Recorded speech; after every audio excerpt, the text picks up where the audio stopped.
सागर कहा कोई सामान्य बात नहीं, इसको समुद्र को भी सागर कहते हैं। सागर समुद्र में ये तो सागर बताया नहीं जा सकता, वो सागर में कितने पल्ल है, पल्ल में कितने वर्ष है, वर्ष में कितने महीने और दिन टाइम, ये कुछ नहीं बता सकते, इतने हैं। जैसे एक सागर में कितने बूंद है, गिन सकते क्या? कितने बूंद है? तो एक समुद्र इतना बोल दे, ऐसे ही एक प्रमाण ही दिया जाएगा।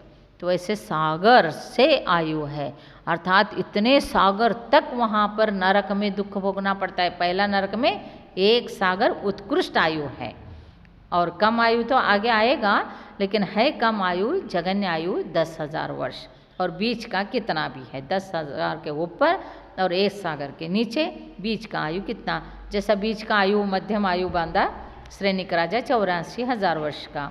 तो इस प्रकार से तो ऐसे उत्कृष्ट आयु जगन्य आयु बताते हैं। बीच में जिसकी जो जीव जितने आयु को बंद करके वहाँ जाता है वो उधर रहता है और भोगता है। तो ऐसे सागरों तक वहाँ पर दुख भोगना पड़ता है, इतना कष्ट है वहाँ पर, खाने को नहीं, पीने को नहीं। अब देखिए वहाँ पर नरक में जाने के बाद कुछ भी नहीं मिलता है, कोई पंचेंद्रिय विषय सुख नहीं, और भूख इतना लगता है तो भी खाने के लिए कुछ नहीं मिलता है, प्यास इतना लगता है लेकिन पीने के लिए पानी नहीं। जहाँ पर भी जहाँ अधिक अधिक होगा वहाँ तो ये साधना करना ही पड़ता है। तो वो करके बचना चाहता है, लेकिन वहाँ क्या करेगा? वहाँ तो इतना सागर तक एक टाइप का ही, उष्ण तो उष्ण ही है, शीत तो शीत ही है। ऐसे शीत उष्ण को वहाँ पर भोगते ही रहते हैं इतना सागरोपम तक। फिर उसके बाद कहते हैं ये नरक हो गया 7, और 7 नरक के बिल बताया, और 7 नरकों में नारकियों का आयु कितना है ये बताया। अब मध्यलोक का वर्णन करते हैं। तो मध्यलोक में क्या क्या चीज़ है ये बता रहे। जम्बूदीप लवनोदादय शुभनामानो द्वीप समुद्राः, ये 7 नरक हो गया। तो ये 7 नरक के ऊपर अर्थात ये चित्रा पृथ्वी के पृष्ठभूमि पर मध्यलोक है। तो ये मध्यलोक में जो है जम्बूद्वीप आदि द्वीप और समुद्र है, और ऐसे असंख्यात द्वीप असंख्यात समुद्र मध्यलोक में ही है। तो ये पहला जम्बूद्वीप और लवण समुद्र, ये शुभ नाम वाले द्वीप और समुद्र बता रहे हैं। और ये जम्बूद्वीप जो है सभी लोग जैसा स्कूलों में पढ़ाते हैं वैसा तो शिक्षा लेना ही पड़ता है, लेकिन समझने की दृष्टि भी होनी चाहिए। कोई पृथ्वी घूमती नहीं है, बहुत से लोग कहते हैं पृथ्वी घूमती है, पृथ्वी गोल है, ऐसे बहुत चीज़ें कहा जाता है, लेकिन जो केवल ज्ञान गम्य है, केवल ज्ञानी ने बताया है, और जो केवल ज्ञान का विषय है वैसे मति श्रुत ज्ञान का विषय नहीं, क्षौपशम ज्ञानी का विषय नहीं है, वो तो क्षायिक ज्ञानी केवल ज्ञानी का विषय है। उसको कोई भी कैसे भी कहे तो उसको तो उसी हिसाब से समझ लो, ज्ञान कर लो, लेकिन श्रद्धा ऐसे है मत करो। श्रद्धा एक चीज़ ऐसे है और ज्ञान चीज़ ऐसे है। तो ज्ञान करके लेने में कोई चीज़ नहीं, बाधा नहीं, लेकिन श्रद्धा करने में बाधा है, तो ऐसे ही है कहना गलत है।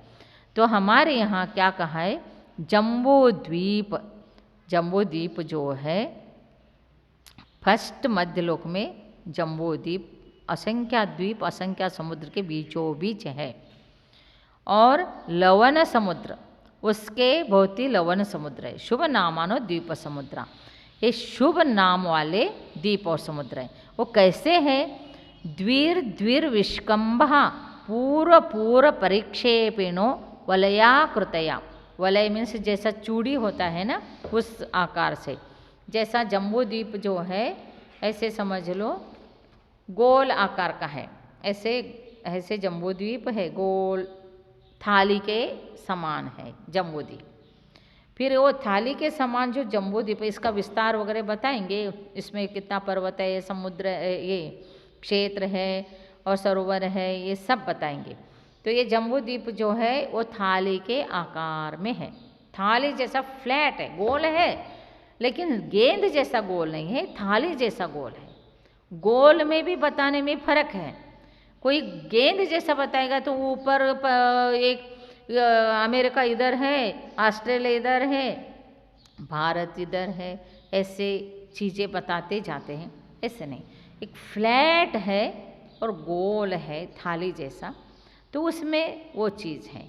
अभी आप देखो, जब गोल है तो गोल पृथ्वी दिखाते हैं तो एरोप्लेन जाता है, तो एरोप्लेन जाके ऊपर से जाके चाहे 30,000 मीटर से फीट से जाए, 40,000 फीट ऊपर जाए, 50,000 फीट ऊपर जाए, जो भी जाए, लेकिन वो जाके फिर लैंड करके नीचे ही आता है ना, डाउन में ही आता है। तो ऐसे कोई जाके ऊपर नहीं, कोई रुकता नहीं। तुम जो गोल आकार में जो पृथ्वी को बता रहे, तो तुम जब पृथ्वी दिखा रहे हैं तो यहाँ पर अमेरिका दिखा रहे, यहाँ पर वो भारत दिखा रहे, यहाँ पर कुछ दिखा रहे, तो ऐसे जाके ऊपर ऊपर जाना चाहिए ना, फिर ऊपर उतरना चाहिए। ऐसे तो उतरता नहीं है, सब ऐसे जाएगा ऊपर और लैंड करेगा तो नीचे ही करेगा। फ्लैट ज़मीन से ही गया है तो फ्लैट ज़मीन पे ही लैंड करता है। तो समझो, तो अपने आप में समझो ऐसे कैसे ऊपर होता है वो।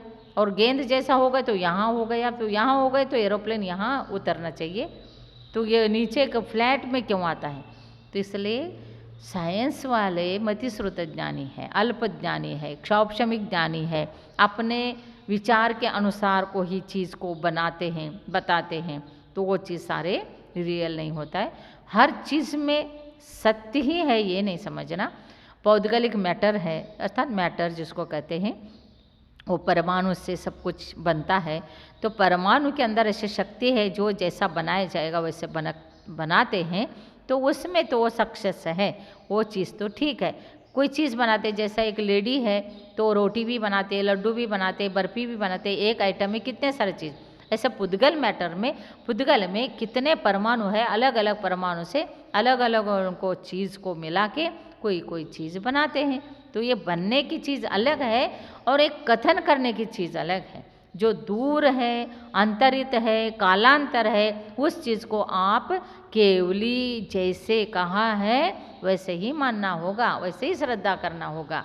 आपने जैसा कहा है वैसे नहीं हो सकता है, क्योंकि जो विषय केवली के द्वारा कहा गया है, केवली ने जो जाना है वही। कितना दूर का विषय है, जम्बूद्वीप कहाँ पर है, और जम्बूद्वीप के अंदर जो हमारा क्षेत्र है भरत क्षेत्र है, और आगे आगे बहुत क्षेत्र है। भरत क्षेत्र में ये सारे चीज़ें आ जाते हैं। जो भी फॉरेन कंट्रीज़ है वे भी, और हमारा भारत देश भी कहाँ पर है, जम्बूद्वीप में ही है। जम्बूद्वीप के अलावा और भी समुद्र है, द्वीप है, समुद्र द्वीप है, वहाँ कहाँ मालूम है। इसलिए महानुभाव, तो चीज़ जो है आप जैसा स्कूल में पढ़ाते हैं वैसे पढ़ो, लेकिन जैन दर्शन में जो केवली भगवान ने कहा है, तीर्थंकरों ने जो कहा है, वो वास्तविक है, सत्य है। इसलिए साइंटिस्ट भी यही कहता है, जो मैंने शोध करके, वो सत्य का ही खोज करते हैं। साइंटिस्ट लोग भी सत्य का खोज करते हैं।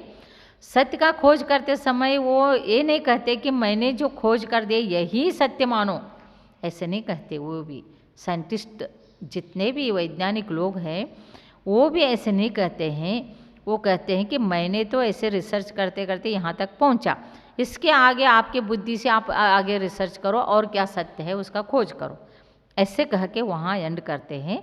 लेकिन अज्ञानी लोग जो उसने कहा है वही सत्य ऐसे मान लेते हैं। वो लोग ऐसे मानते नहीं जो सत्य का खोज कर रहे वो, लेकिन ये लोग ऐसे मानते। इसलिए मूल लोग होते वो उनका अलग ही आचरण होता है। जैसा कुरान है, कुरान में तो अहिंसा ही है, कहीं हिंसा है ही नहीं, लेकिन बाद में सारे लोग हिंसा कर रहे, तो वो कुरान की क्या गलती है। कुरान में तो पवित्रता ही बताया गया, अच्छे बात ही बताए गए, लेकिन दूसरे लोग अपने लालच में कुछ भी करते हैं पाप, तो वो उसकी दोष नहीं है। वैसे ही मूल जड़ में जो बताने वाले होते हैं वो अच्छा ही बात बताते हैं, लेकिन उनके अनुयायी जो होते हैं वो गलत पकड़ लेते हैं और गलत मार्ग को अपनाते हैं, वो गलत है। लेकिन जैन दर्शन में ऐसे नहीं चलता, मैंने एक कहा तो वही सत्य है, उसने कहा तो वही सत्य, ये नहीं चलता। जैन दर्शन ये कहता है कि जो भगवान ने कहा है वो द्वादशांग वाणी लिपिबद्ध है 4 अनुयोग में, और 4 अनुयोग में जो लिपिबद्ध है वही सत्य है। कथन शैली भिन्न भिन्न हो सकता है, लेकिन तत्व कभी भिन्न नहीं हो सकता है।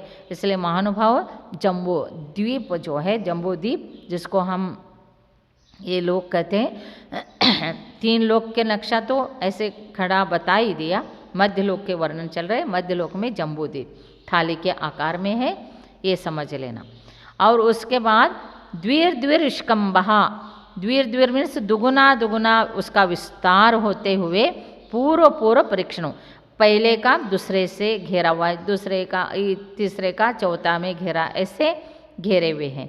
तो एक थाली के आकार में जम्बू द्वीप होने से फिर सारे द्वीप समुद्र चूड़ी के आकार से घेरे, लेकिन उसका दुगुना दुगुना दुगुना विस्तार होते होते बहुत विशाल विस्तार, असंख्यात योजनों से विस्तार वाले हो गए।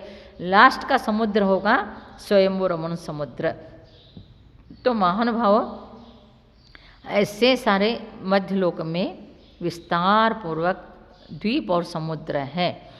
और तन्मध्ये मेरुनाभियोर योजन शत सहस्र विष्कम्भु जम्बूद्वीप। तन्मध्ये का अर्थ है वो जो मध्यलोक है, मध्यलोक में जम्बूद्वीप है। जम्बूद्वीप में क्या है? मेरु पर्वत है, नाभि जैसा है, उसके बीचों बीच शरीर में इस प्रकार से बीचों बीच गोल आकार में क्या है? वो है कौन है? मेरु पर्वत है। तो वो कितना है? शतसहस्र विष्कम्भो जम्बो। वो कितना है? 1,00,000 योजन का है जम्बूद्वीप, 1,00,000 योजन। फिर उसका चूली का जो है 40 योजन। इस प्रकार से 1,40,000 योजन का होता है। और मध्यलोक में उसका 1,000 योजन नीचे है, 99,000 ऊपर और 40 योजन ये चूली का। ऐसे जम्बूद्वीप में सुमेरु पर्वत ये बीचों बीच में है। ये सुमेरु पर्वत में 4 पांडुक शिला है। तो जैसा विदिशा है, पूर्व पश्चिम उत्तर दक्षिण ये दिशा हो गया। तो अग्नि नैऋत्य वायु ईशान ये विदिशा हो गए। ईशान दिशा में पांडुक शिला जो है वो भरत क्षेत्र वाले वहाँ पर अभिषेक करने के लिए जाते हैं। तो ईशान दिशा हमारे लिए भरत क्षेत्र में बहुत शुभ, बहुत मंगल माना गया है। इसलिए वास्तुशास्त्र में भी वो ईशान दिशा में ही मंदिर बांधने के लिए कहा है। घर में चैत्यालय बनाए तो ईशान दिशा में घर चैत्यालय होना चाहिए। और कोई भी धार्मिक अनुष्ठान जाप ताप स्वाध्याय होता है तो ईशान दिशा में बैठ के करेंगे तो सारे शुभ शुभ फल होता है, क्योंकि वहाँ पर शुभ दिशा होने से मंगल ही मंगल होता रहता है। और इसके बाद भरत हैमोत हरि विदेह रम्यक हैरण्यवत ऐरावत वर्षा क्षेत्राणि। उस जम्बूद्वीप में, जम्बूद्वीप जो थाली के आकार में गोल आकार में है, उसमें क्या है? तो यहाँ पर बोर्ड रखे नहीं पढ़ा सकती हूँ, इसलिए मैं ऐसे पढ़ा रही हूँ। तो गोल आकार में जम्बूद्वीप है, उसमें भरत क्षेत्र, हैमवत क्षेत्र, हरि क्षेत्र, विदेह क्षेत्र, रम्य क्षेत्र, हैरण्यवत क्षेत्र, ऐरावत क्षेत्र, ऐसे 7 क्षेत्र हैं। तो 7 क्षेत्र कहाँ पर है? तो भरत ये जम्बूद्वीप में है। तो जम्बूद्वीप हम लोग कहाँ रहते हैं? जम्बूद्वीपे भरत क्षेत्रे, ऐसे हम कहते हैं कि नहीं। रोज भगवान के जब अभिषेक होता है और सब बिरदावली बोला जाता है तब ये सब चीज़ें बताते हैं। तो भरत क्षेत्र में कौन से ग्राम में है और कौन से भगवान के क्षेत्र में है और उनका मूल नायक का नाम तक लेके सब हम प्रातःकाल का विधि करते हैं। तो इसलिए भरत क्षेत्रवासी हम लोग हैं। तो भरत, हैमवत, हरि, विदेह, रम्यक, हिरण्यवत, ऐरावत क्षेत्र, ये 7 क्षेत्र हो गया। उसके बाद तत्विभाजिन पूर्वापरायता हिमवन महाहिमवन निषद नील रुक्मि शिखरिनो वर्षधर पर्वताः। वो जो विभाग करने वाले अर्थात 7, एक थाली के आकार जम्बूद्वीप है, उसमें एक 7 क्षेत्र कैसे बन गए? तो थाली के असर तो एकदम फ्लैट है, फिर क्षेत्र कैसे बन गए 7? तो बताते हैं, उसमें हिमवन पर्वत है, महाहिमवन, निषदगिरि, नीलगिरि, रुक्मिणी शिखरी, ये 6 पर्वत से 7 क्षेत्र बन गए। पर्वत कितने हैं? 6 और 7 क्षेत्र हो गया।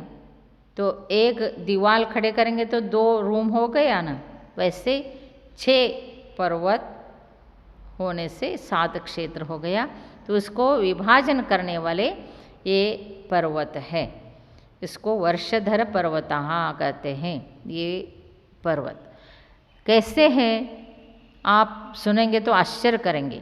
तो पर्वत किस प्रकार से है ये बोला, हेमार्जुन तपनीय वैडूर रजत हेममयाः। हेम अर्थात सोने के कलर, पहला वन हिमवन, उसका नाम ही हिमवन है। और महाहिमवन अर्जुन अर्थात चांदी के है। और तीसरा पर्वत तप्तायमान सोने जैसा लाल तप्तायमान सोने। फिर चौथा पर्वत वैडूर मणि का। और फिर 5वां पर्वत फिर से चांदी का रजत, फिर हेम। 6ठा पर्वत सोने का है। तो देखिए पर्वत भी इस प्रकार से है, अकृत्रिम है, कोई बनाता नहीं इसको। लोक ये सारे लोग कैसे हैं? अकृत्रिम है, किसी ने बनाया नहीं। और ये इतना सुंदर है, आकार से भी सुंदर है, अनादि निधन है, अकृत्रिम है, और इसका कोई नाश नहीं होता, कभी करता हरता धरता कोई नहीं। तो ऐसे ही पर्वत भी अपने आप में है, कोई भी पर्वत कभी नष्ट नहीं होने वाला है। तो ऐसे ये महान अकृत्रिम पर्वत है, लेकिन सारे निसर्ग से ही सोने का, चांदी का और तप्तायमान सोना, वैडूर मणि, फिर चांदी सोने का है। तो आपको यदि पास में पड़े तो लेके आ सकते हैं ना, लेके नहीं आ सकते, वहाँ जा ही नहीं सकता मनुष्य। तो इतना दूर है, वैसे है तो जम्बूद्वीप में है, फ्लैट ही है, लेकिन इतना डिस्टेंस है तो वहाँ पर पहुँच नहीं सकता। आपके एरोप्लेन भी बहुत जगह में पहुँच नहीं सकते हैं, और जहाँ पर जा सकते वहीं पर जा सकते। देखो विदेश क्षेत्र भी है, तो विदेश क्षेत्र में हम एरोप्लेन लेके नहीं जा सकते, ये वाला एरोप्लेन। तो वैकृक वृद्धि से कोई देव लेके जाएगा तो जा सकते हैं, लेकिन ऐसे नहीं जा सकते।